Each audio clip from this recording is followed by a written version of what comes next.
All right. Michelle, how do you move from being uh, free for a free for all to paid, right? Everything's free, now people are paying. So Michelle, where are you zooming from? I'm in Greenwood, Florida. You're in Florida. All right. Perfect. So can you tell us a bit about your situation? Well, I've started in business over 20 years ago, and I started off as a non-for-profit, but it was basically my family's finances that were paying for all of the quote unquote non-for-profit services and things of that nature. And after a couple of years, I split and I have a for-profit and a non-for-profit. And in the for-profit, I still do lots of free webinars and things of that nature, email lists, Q&As, blah, blah, yak, yak. And it seems that there is a difficulty in shifting people's mindset to paid. In fact, one person had a conversation with me where he said, well, why pay for this? Because you were gifted to be able to do this, and it's like priest. Oh, hello. Lost Michelle.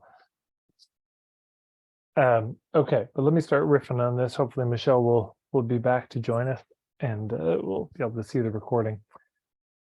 Okay, I think I got the gist of it. The idea is you've been doing something for free and people have gotten used to the free. Oh, they love it. You're so generous. You're the best. And then you say, hey, I have bills to pay.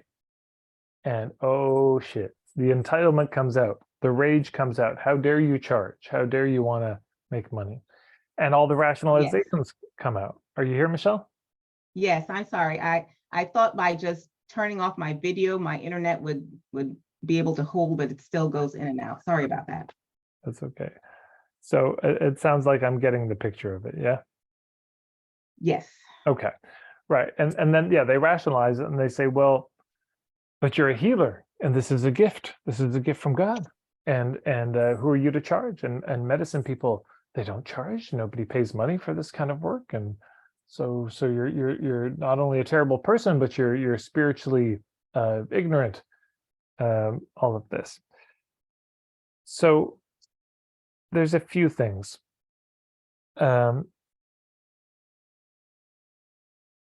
One is sometimes the people that get us started aren't the people that stay with us. Sometimes there's that. You start out with a certain crowd, and they get you going, but they're not your people.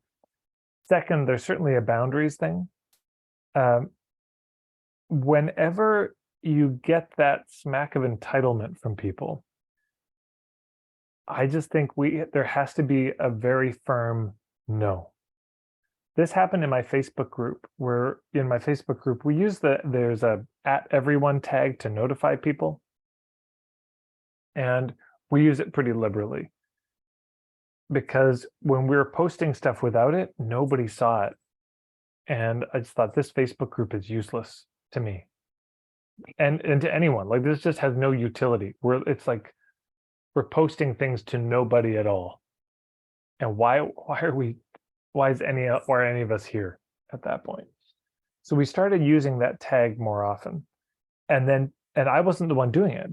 Betty, who I've hired to run the Facebook group, she was the one doing it. And she was getting all these very testy comments. And some of them were rude. Some of them were just, wow, you are a spoiled child.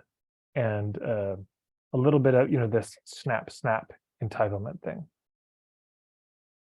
And so I made a post, which is still up there. You could probably find it. And I just said, look, here's the deal. This is my Facebook group. It's not yours. And it wasn't Betty's call. That was my call to start doing this. You can change your notifications. Here's how. And here's why we're doing it. I'm not like wanting to interrupt everybody's life all the time, but it just doesn't work without it. And how about some courtesy? And if I see anybody trolling Betty, you're out. That's a one strike and you are gone. So I just had to lay down the law pretty firmly about it. And then people suddenly got very cheerful. Actually, it's okay and it's fine. So boundaries are really important, I think. And I've seen this where people will send an email to their list and say, hey, it may be time for you to unsubscribe. I'm charging now. And if you have a problem with that, let me invite you to, just to consider what you're saying. Let me invite you to think about this. And there's just some firm like, this is how it is. And that will push some people away. Some people will just be, well, I'm done with Michelle. And other people will kind of sit up a little straighter and say, oh, wow, thank you. I was being spoiled. Because if I were in your shoes, Michelle, I mean, I could see saying something like, how about some gratitude, people? You got this for free for a long time. And on the thing about, well, it's a gift of the spirit and you shouldn't, it's insane to me. Because in traditional cultures, the medicine people were absolutely sustained by the village. I mean, maybe not in money, and maybe they didn't even have money then. But they were sustained, and they were absolutely gifted for their work. So it was a gift economy, but you didn't just go get something for nothing. You still brought things to the medicine person. There were gifts given. There was a kind of payment that was done, I think, in most of these cultures, either directly or indirectly, that was happening. So we just don't live in those times anymore. And I, along with a lot of you, I wish we did. And that, may it be that we go back there in some way, but we're not there now. So let me just start with that as my opening rant. Michelle, how does that all land with you, or any thoughts? Yeah, I agree. And that's what I stated to that person, that, it doesn't make sense for me to have my lights turned off. Yeah. Because I'm trying to serve you. And what really irritated me was that this person later went on to tell me about paying another person $1,000 for a program. And it was just part of the conversation, and he didn't even see the incongruity of it all.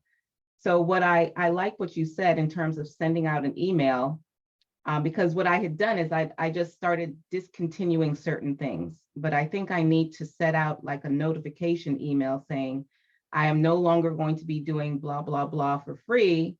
I invite you to our new membership program, or something of that nature. It's beautiful. Yeah, it's yeah, I think a formal announcement of the shift and also the reasons for the shift. I did it for free or cheap for this long, and for the following reasons, I'm shifting it into this kind of a model, and here's why. I mean, that's enough, to be clean about it. And then there's often the matter of finding new people. And then this comes down to hubs. Are you familiar with my whole hub marketing thing? No, I need to learn more. If you go to marketingforhippies.com/steps on my website,